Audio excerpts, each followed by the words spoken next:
Salut à tous, bienvenue dans un nouvel épisode de This is My Story. Aujourd'hui, nous recevons Kenny. On est toujours avec Bowlers Pride pour les polos. Je vous mettrai le lien comme d'habitude en description. C'est parti. Kenny, comment vas-tu? Ça va très bien, et toi? Ça va super, je suis content de te recevoir. On a préparé un petit quelque chose là qui, je pense, va plaire. Alors, la dernière fois qu'on a échangé, on a fait déjà un portrait ensemble qu'on n'a pas diffusé. Exact. Suite à une formation qu'on a suivie tous les deux de développement personnel, tu m'as dit non, Guy, j'ai envie qu'on fasse une émission beaucoup plus profonde et j'ai envie d'aborder des sujets bien spécifiques. Ce que je te propose, c'est de nous présenter les trois grandes thématiques, entre guillemets, que tu voulais qu'on aborde ensemble. Alors, ok. Du coup, avec toi et ton émission, je voulais présenter trois sujets qui me touchent vraiment. Donc, déjà, les violences faites aux femmes, puisque ma mère est une ancienne femme battue. Et cette vision de par un enfant, en fait, qui a vu ça, ce serait assez différent et je pense assez impactant. Je voulais aussi parler du pouvoir des mots que l'on peut avoir face aux autres, puisqu'on ne connaît pas aussi ce qu'ils vivent. Donc, il faut vraiment savoir que les mots ont un pouvoir. Et en troisième lieu, je voudrais parler aussi de tout ce qui est, on va dire, LGBT, etc., d'homosexualité. Moi, je t'ai dit oui tout de suite parce Exact. que me parle totalement et que l'émission, justement, est faite pour ça, la libre expression. Ok. Avant toute chose, est-ce que tu peux te présenter? Ok. Donc, du coup, moi, c'est Kenny. Sur les réseaux sociaux Bergo SM, je suis un jeune homme noir, engagé dans la mode, la photographie, la danse et le plaisir de vivre. Super talent. J'ai vu que tu faisais de la déco aussi dernièrement. Exactement, aussi, oui. Tu as suivi des formations ou bien... Pas du tout, c'est le talent. Le talent mène ma vie. Du coup, tout ce que je fais avec amour et passion, donc ça passe. Et juste avant qu'on rentre dans nos sujets, aussi, modèle, t'es allé très loin dans une compétition. Exact. Je me rappelle plus le nom, tu m'excuses. Du coup, la compétition, c'était Top Model Europe. Du coup, j'ai commencé avec Top Model Europe Caraïbes. On a eu plusieurs étapes. Du coup, j'ai pu franchir chaque étape et jusqu'à arriver à Bruxelles il y a quelques mois en finale. Je n'ai malheureusement pas gagné, mais c'était déjà une victoire pour moi d'arriver jusque-là. Pour les Antilles, attention. C'est ça, exactement. Oui. Tu as toujours eu cette aisance devant l'appareil. Moi, on a eu le temps de bosser ensemble. Oui. Différentes marques qu'on peut citer. Notamment. Moi, j'ai trouvé que tu as toujours été un mannequin propre. Et limite, c'était inné, naturel. Limite, première photo, c'était déjà la bonne photo.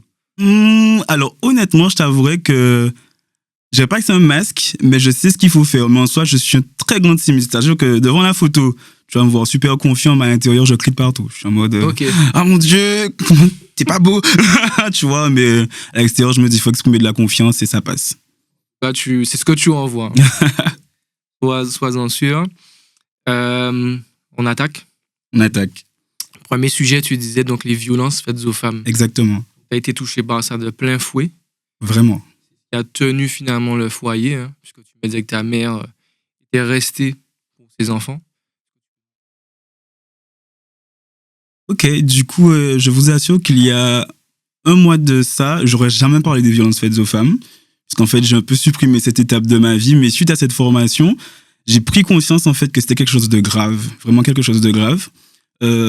J'ai pu demander à ma mère en fait pourquoi elle était restée. Elle me l'a dit après, mais du coup à 23 ans qu'elle était restée pour nous. Et en fait, ça m'a beaucoup touché qu'elle me le dise parce qu'en fait, je pensais qu'elle restait peut-être parce qu'elle était amoureuse ou peut-être qu'elle était restée pour toute autre raison, mais pas pour nous. Et j'ai trouvé ça vraiment touchant qu'une femme reste autant d'années à prendre des coups, on va dire littéralement, presque à se faire littéralement tuer, on dira. Et pour ses enfants, c'est incroyablement beau. Comment toi tu vis ça à l'époque? Alors, durant mon enfance, ça s'est passé, je devais avoir, durant mon enfance, on va dire 8-9 ans. Ça m'a permis, aujourd'hui que je dis que je suis en pleine gratitude face à ça, puisque ça m'a permis de devenir un adulte avant l'âge. Il fallait que j'aide ma mère, parce que mon grand frère est un peu plus fragile. Du coup, il fallait que j'aide ma mère et j'ai pas hésité en fait à prendre le taureau par les cornes et lui dire clairement, à 9 ans, qu'est-ce que tu fais? On y va ou on reste? Ou du coup, moi, je suis parti. J'ai été chez ma grand-mère. Elle est restée. Mais moi, je suis parti. Ça a ébranlé quelque chose dans votre relation ou Aucunement. Ma mère, c'est ma meilleure amie. Et du coup, justement, je trouvais ça fort qu'elle soit restée, puisque c'est une femme pour moi. J'ai que des Mes plus grandes représentations, ce sont des femmes. Mes plus grands exemples, ce sont des femmes et ça restera que des femmes. J'ai trouvé ça bien qu'elles restent. Je ne savais pas pourquoi quand j'étais petit. Maintenant, je sais, mais ça n'a ébranlé aucune relation entre nous, non. C'est ma meilleure amie. Et du coup, cette formation développement personnel, tu switches, tu décides de parler de certaines choses. Ouais. Mais tu décides surtout d'aller affronter ta mère et lui dire... Exactement. J'ai été directement vers elle puisque je n'ai jamais abordé le sujet avec elle. J'ai supprimé clairement cette étape de ma vie, de mon évolution. Toutes les violences qu'elle a pu avoir, les flashbacks, etc. Après la formation, j'ai eu tous les flashbacks. Ça m'a vraiment touché. J'ai vu toutes les scènes. Je me suis dit, non, mais en fait, il faut lui en parler. Je lui en parlais. Je lui ai dit justement la question, pourquoi t'es resté? Pourquoi t'es resté autant d'années? Tu as quand même passé de la pommade, tu es pas arrivé. Non, je suis arrivé. Elle est arrivée, elle sortait de sa formation d'être soignante. Et je lui ai dit, mais maman, j'ai des questions à te poser. Pourquoi t'es resté autant d'années avec papa à prendre des coups? C'était pour nous ou... Elle m'a répondu, elle était très touchée. Je pense que pour elle, après tant d'années vraiment avec ce sujet qui a été un peu tabou, je pense, avec nous, le fait que je lui en parle a pu rendre un peu tout cela un peu plus humain, on va dire, et lui permettre un peu de se libérer de certaines choses. Et je pense que ça lui a fait plaisir que je lui en parle. Et que c'était comme ta grande sœur, ta meilleure amie, ta maman? Ma mère, c'est ma grande sœur. C'est ma meilleure amie. Si j'étais un peu plus, on va dire, un peu plus dans la rue, je dirais c'est mon pote du bloc. Carrément. On se dit tout, elle sait tout de moi, je sais tout d'elle, dans les moindres détails, et oui. Qu'est-ce qui a changé en toi après la formation? Après la formation, j'ai décidé de... Sachant que tu te rappelles, je t'ai dit, hein, avant que tu ailles, je t'ai dit, il y aura un avant, il y Je aura un m'as après. envoyé un message, tu m'as dit, il y aura un avant Bergo et un après Bergo. Avant la formation, j'étais ce petit BG, on dira, avec beaucoup de facettes, mais c'était pas profond. C'est-à-dire que les gens auraient pu aimer ce que j'étais, puisque je suis quelqu'un d'assez solaire, mais techniquement, j'ai toujours mis beaucoup de barrières, en fait. Et suite à cette formation, j'ai décidé d'arrêter tout ce superflu, cette superficialité, ce côté superficiel des réseaux sociaux. Et j'ai décidé que maintenant, je montrerai vraiment qui je suis, qu'est-ce que j'ai à dire, et c'est le nouveau Bergo. Tu as dit qui tu es, c'est quoi ta réponse? Alors, si tu me demandes aujourd'hui qui je te dirais que je suis un homme noir, comme je l'ai déjà dit. Je suis un homme antillais, je suis engagé, je suis prêt à me battre pour toutes les personnes, en fait, qui vivent des situations difficiles. Le petit garçon qui est au collège, qui se fait harceler parce qu'il est différent et peut-être pas différent, puisqu'il a une sexualité différente, mais qu'il ne le sait même pas encore. Je suis prêt à me battre pour toutes ces femmes qui restent dans des foyers pour leurs enfants alors que c'est aucunement nécessaire. Je préfère 10 000 fois que ma mère parte et qu'elle se sépare de mon père et que je vive heureux avec elle, qu'elle reste et qu'elle soit triste et qu'elle souffre sous des coups. Je me battrai pour toutes ces personnes incomprises. Je sais pas si tu veux en parler de la fameuse anecdote. Tu disais quand tu étais plus jeune où tu croises un groupe de jeunes, je crois. Alors, où ils ont pensé que tu étais une fille, ou je me rappelle plus exactement. Ah oui, Alors, je pense que cet épisode de mon enfance, maintenant, a donné Bergo. Puisqu'en fait, quand j'étais petit, vraiment, j'étais assez efféminé. J'avais de longs cheveux, une petite voix très aiguë, très féminin, en fait. Je marchais qu'avec des filles. Et quand j'étais à l'école primaire, une fois, je rentrais tout seul. Et un groupe de jeunes, en fait, un peu plus grands que moi, ils m'ont arrêté en pensant que j'étais une petite fille. Et je leur ai clairement dit que je n'étais pas une petite fille. Et je leur ai dit qu'ils étaient curieux, mais en version créole. Et du coup, ils m'ont agressé. Et ils m'ont laissé là. Et j'ai dû reprendre mon chemin tout seul, en pleurant, suffocant, jusqu'à chez ma grand-mère. Et leur expliquer que je m'étais fait agresser parce que, justement, on m'a pris pour une petite fille. Est-ce qu'à ce moment-là, tu arrives déjà à mettre des mots? Est-ce que tu es déjà peut-être conscient que tu es homosexuel? Est-ce qu'il y a tout ça, ou bien tu es juste un petit jeune qui peut-être est féminé? Exactement. Et qui se fait agresser pour une raison que lui-même n'a pas vraiment identifiée, en fait. Alors, je vous avouerai que je ne savais pas encore qu'est-ce que j'étais réellement, qui j'étais réellement. Je me suis entièrement découvert. Je devais avoir 18 ou 19 ans. J'ai mis un mot sur ma sexualité à 18-19 ans, parce que j'avais très peur de ce qu'on voyait, des a priori, des préjugés. Ma mère m'a demandé 2 fois durant mon enfance si j'aimais les garçons ou les filles. Je lui ai dit j'aimais les filles. Elle m'a demandé 2 fois. Je pense qu'elle le pressentait déjà, mais moi, je savais pas, en fait. Du coup, voilà. Et après cet incident, justement, je m'étais fait agresser. Du coup, ma mère fréquentait déjà mon beau-père, du coup, un homme qui a ma figure paternelle maintenant. Et il m'a dit, le lendemain, on t'emmène chez le coiffeur, tu coupes tes cheveux, en cas fait au vin, non, non, de là. Et franchement, je le remercie pour ça, puisque aujourd'hui, c'est grâce à lui. La relation s'est tout de suite bien passée avec lui. Parce que tu Non, sais... parce qu'il a voulu que je coupe mes cheveux. Moi, j'étais pas d'accord. Ouais. Mais en soi, après, avec le temps, oui, il m'a beaucoup endurci. Ouais. On va dire, il m'a rendu moins fragile, en fait. Il m'a endurci, il m'a donné les armes, en fait, pour me battre. Et aujourd'hui, si j'arrive à me battre, c'est un peu grâce à lui, oui. Et aujourd'hui, on est quand même dans une société qui, sur le sujet de l'homosexualité, a déjà bien évolué. Oui. Je vais pas dire que c'est parfait. Je vais pas dire que tout le monde l'accepte. Ce serait faux. Mais à l'époque, c'est beaucoup plus dur. À l'époque, enfin après moi je suis un 2000, donc je pense que c'était déjà beaucoup mieux, contrairement aux années 90, 80, 70, etc. Mais je pense que même s'il y a une certaine évolution au cours des années, ça reste quand même difficile. Comment on fait pour... je sais pas si le terme est bien employé. J'ai envie de dire s'accepter, mais je sais même pas. Quand tu es jeune et que tu te cherches, par quelle phase tu passes avec tes parents, même avec tes proches, sachant que toi, tu n'arrives pas tout de suite à identifier tes orientations. Comment ça se passe concrètement? Alors, c'est un sujet qui est assez large. Comment ça se passe pour s'accepter? C'est vraiment large, parce que ça dépendra de l'environnement, de la famille, des conditions, etc. Et moi, je dis souvent, si quand j'étais au collège, on m'avait donné plus de cours sur l'ouverture d'esprit ou la sexualité, ou les différentes sexualités qui existent, au lieu de me dire la sécurité routière chaque année, je pense que j'aurais mis un doigt dessus beaucoup plus tôt, en fait. Beaucoup plus tôt.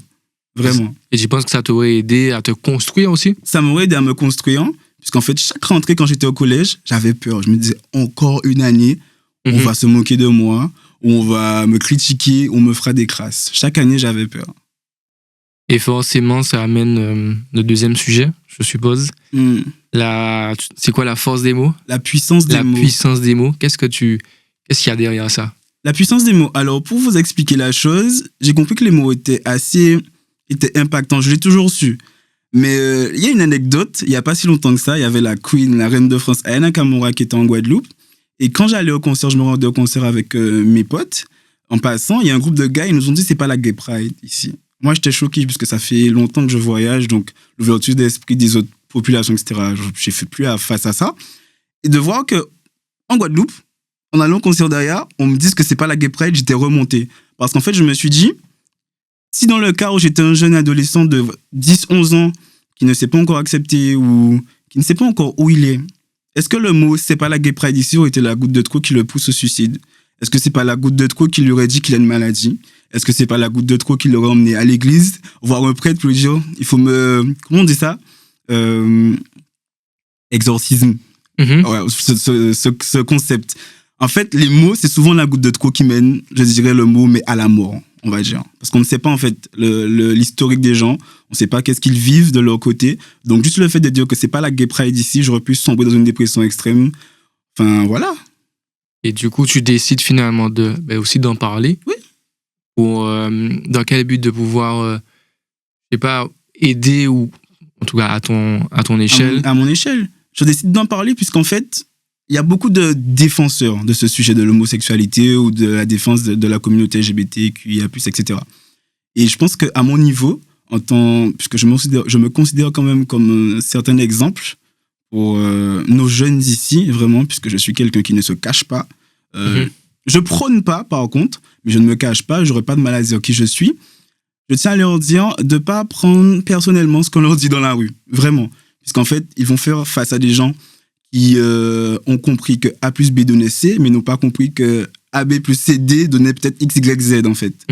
Donc voilà, de pas porter attention à ça, de pas se laisser submergé par les mots des gens, parce qu'en fait, ce sont des personnes qui n'ont pas la même culture, qui n'ont pas la même évolution, ce sont des personnes qui n'ont pas peut-être la même éducation, la même ouverture d'esprit que moi, que toi, et que l'équipe présente ici. Et en plus, donc tu parles d'ouverture d'esprit, je t'ai dit que moi, ce qui m'a touché, c'est que malheureusement, mais bon, heureusement, tu vois, j'ai évolué. Moi, plus jeune, j'ai peut-être été ce petit groupe de jeunes-là. Il y a eu un long processus, les choses ont évolué, mais je sais pas si c'est... je saurais pas qu'est-ce qui fait que ce genre de situation arrive. C'est pour ça aussi que j'ai compris, que je me suis dit c'est une bonne façon, c'est une bonne raison aussi d'en parler, parce que j'ai pu être cette personne-là qui n'a pas accepté l'homosexualité de d'autres personnes. Moi, ma génération, c'était dancehall où il y a eu des sons où on tirait carrément, tu vois, sur les homosexuels. Donc, je suis pour le fait véhiculer le message et de dire que finalement accepter les autres personnes, peu importe la sexualité, ça ne fait pas qui tu es. C'est pas parce que tu es homosexuel qu'on peut pas se côtoyer. Exactement. C'est pas parce que tu es hétéro qu'on peut pas se côtoyer. Finalement, que la sexualité, c'est propre à tout un chacun et ça fait pas l'être humain finalement que tu as derrière. Donc c'est pour ça que ça m'a beaucoup parlé. Et pendant ton stage de développement personnel, tu m'as dit que tu as eu un homme qui s'est levé et qui t'a dit, qu'est-ce qu'il t'a dit, qu'il fallait que tu en parles? Il m'a dit qu'il fallait que j'en parle parce que lui, en fait, son histoire, c'est qu'il avait perdu son meilleur ami, justement. Il habite du côté de Washington. Et en fait, son meilleur ami, justement, s'était fait tuer, justement, de par sa sexualité durant leur enfance. Il m'a dit qu'il fallait que j'en parle parce qu'en fait, peut-être qu'il y aurait encore eu plein d'autres meilleurs amis qui se seraient fait tuer, qui se feront tuer sans doute de par leur sexualité.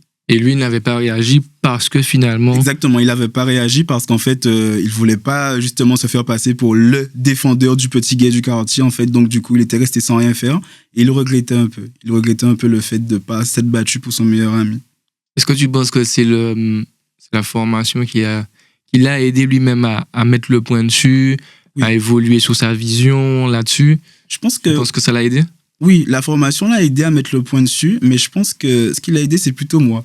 Dans le sens où la formation m'a aidé à mettre le point sur ce que je voulais me battre réellement. Le fait d'avoir apporté ces mots, en fait, sur le fait que je veux me battre pour toutes les personnes qui ne sont pas comprises, lui a permis à lui de se dire, OK, il aurait pu se battre aussi.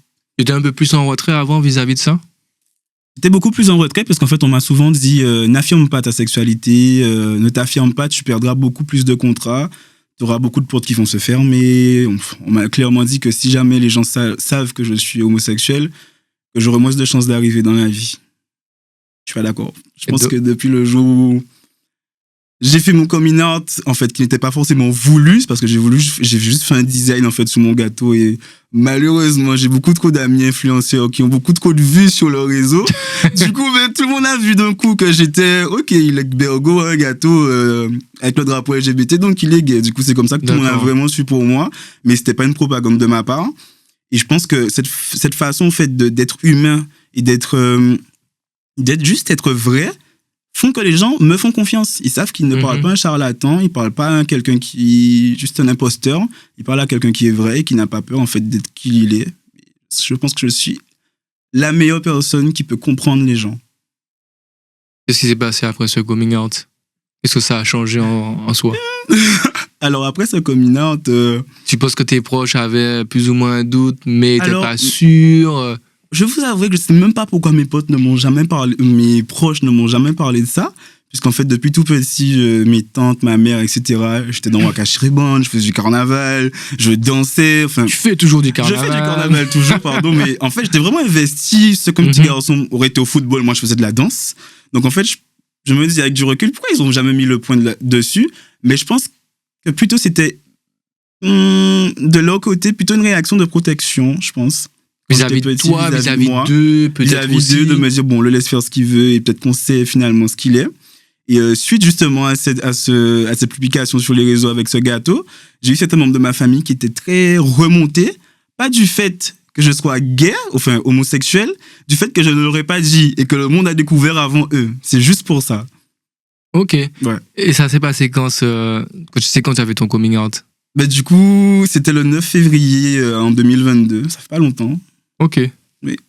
Et dans ta façon, je sais pas moi, de faire sur les réseaux, d'être, ça a changé quelque chose? Parce que moi, j'ai jamais eu aucun doute, tu vois, ça m'a jamais dérangé. Alors, sur les réseaux sociaux, je vous avouerai que depuis ça, depuis justement cette publication, etc., j'ai eu certaines collaborations par rapport à des associations LGBT, justement. Et même I Love Cachou, qui fait de jolis maillots, une fois m'a donné un maillot avec le drapeau LGBT quand j'avais été à Saint-Martin pour faire des visuels pour elle. Un petit visuel qui a très bien fonctionné d'ailleurs. Donc voilà. Non, je sais pas, ça n'a pratiquement rien changé, mais ça m'a permis d'atteindre une autre communauté aussi. Aujourd'hui, tu te sens plus libéré peut-être? Plus vrai? Libéré, c'est un mot qui est fort, puisque je ne me sentais pas emprisonné, déjà à la base, mais je me sens plus safe, on dira. Okay. C'est-à-dire que sur mes réseaux, je fais ce que je veux, en fait. Je pose ce que je veux. Pour moi, tu as toujours été une personnalité forte. Hein. Moi, j'ai toujours l'impression que tu faisais ce que tu voulais, quoi qu'il arrive. Mais exactement, je montrais que je faisais ce que je voulais, mais en soi, pas forcément. Mais là, je fais vraiment ce que je veux. C'est-à-dire que je poste ce que je veux et si ça te plaît pas, tu te désabonnes. Quel message tu souhaiterais passer à un plus grand nombre? Qu'est-ce que tu voudrais finalement que les gens retiennent? Il y a 3 thématiques, donc tu Oui. vas dire qu'il y en a plusieurs.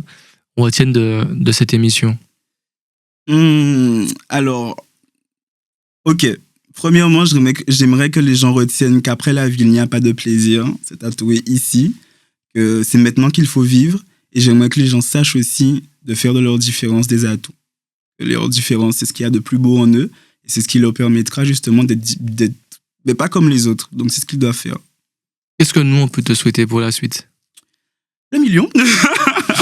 Non, mais en soi, ce que vous pouvez me souhaiter pour la suite, c'est uniquement du courage. Le courage d'affronter certaines guerres que certains n'iront pas forcément. Le courage d'aller atteindre certains niveaux que d'autres n'ont pas fait encore. Et le courage de mener les couleurs de mon île et de la raconter au plus haut niveau. Et forcément, la dernière question, hein, on est obligé de te la poser quand même. C'est quoi ta définition de la réussite? Ma définition de la réussite, c'est la paix. Juste ça. Quand tu es en paix, tu as réussi. Quand tu penses pas aux factures, tu as réussi. Quand tu sais que si tes parents sont toujours là mais qu'ils t'aiment inconditionnellement, tu as réussi. Quand tu sais que tu as l'amour de ta famille, tu as réussi. Quand tu sais que tu prônes de l'amour et que tu donnes de l'amour aux gens, tu as réussi. C'est ça la réussite. Merci Kenny. Pas de souci. Coupé.